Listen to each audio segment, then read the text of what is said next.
Miyembro ng gabinete, kasalukuyang senador at ilang nagbabalik sa Kongreso. Ilan lang yan sa mga humabol sa paghain ng kandidatura sa bisperas bago ang huling araw ng COC filing. At mula pa rin sa Manila Hotel, nakatutok live si Sandra Aguinaldo. Sandra.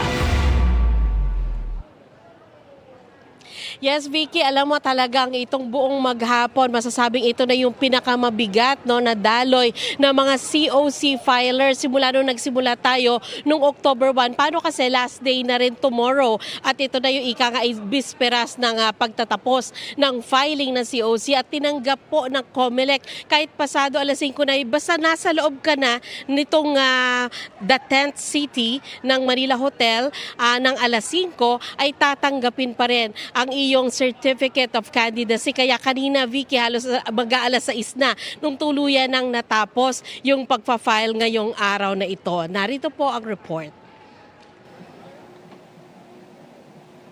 Isa sa mga naghain ng kanyang Certificate of Candidacy sa pagkasenador ngayong araw, si DILG Secretary Benher Abalos.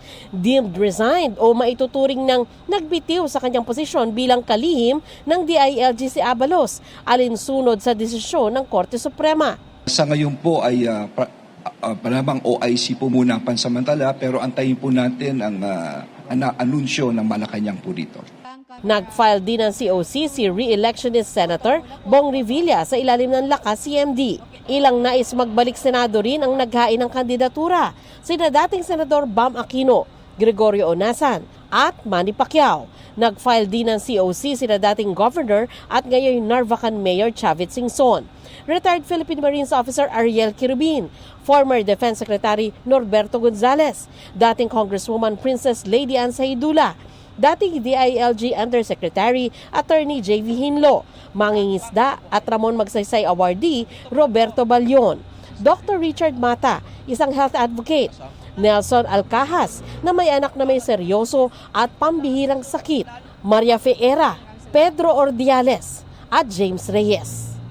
Nagsumiti rin ng kanilang COC ang mga isasabak sa pagkasenador ng Partido Maharlika na sina Diego Palomares, Arnel Escobar, Michael Tapado, Gerald Arcega, Mario Pagaragan, Freddy Marquez, Salipada Amir Husin, Leo Cadion, Ferdinand Bongbong Tuzara, Jacinto Bonayag, Luther Meniano, Gether Malinaw at Joel Polinario.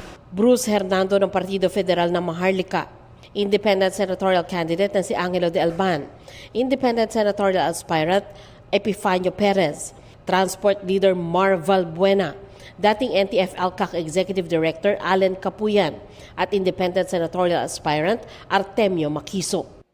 Po ay si Pedro Gonzales Ordiales. Vicky, sa ngayon ayon sa COMELEC ay nag-file din ng COC si former Defense Secretary Delfin Lorenzana at Attorney Raul Lambino ng PDP Laban. At sa pamamagitan ng kanilang representative lamang po ito at hindi po talaga sila nagpunta dito at humarap sa media. Kabilang din sa nag-file ngayong araw sina Fernando Diaz, David De Angelo, Orlando de Guzman, Edgardo Duque, Jeffrey Adriano, Neling Paliza, Eduardo Bautista. May mga iba pa pong mga nag-file ng COC sa pagkasenador ngayong araw na hindi na humarap sa media at sila ay sina Humalon Alice, Oga Patoza, Yuloyo Alwarico Tam, Jose Abelardo Asuncion Onghoko at Oscar De Leon Kasipong at Agapito Managase. So Vicky, sa ngayon ay malinis na. Kumbaga ikang wala ng tao halos dito kundi mga miyembro ng media at naghahanda na po ang COMELEC sa isang malaking araw. Bukas ang huling araw po ng filing ng COC. Vicky? Sandra, so ngayon, ilan na ang mga naghain ng COC sa pagkasenador? Yes, sa pagkasenador Vicky, ang huling count po na ibinigay sa atin ng COMELEC ay 127 senators and 137 naman po na party list groups. Vicky? Sandra, bukas na ang last day ng COC filing. At dati nang sinabi ng COMELEC, hindi na nila papayagan yung palitan ng kandidato pagkatapos ng October 8. Ano na ba yung rules ng COMELEC tungkol sa substitution?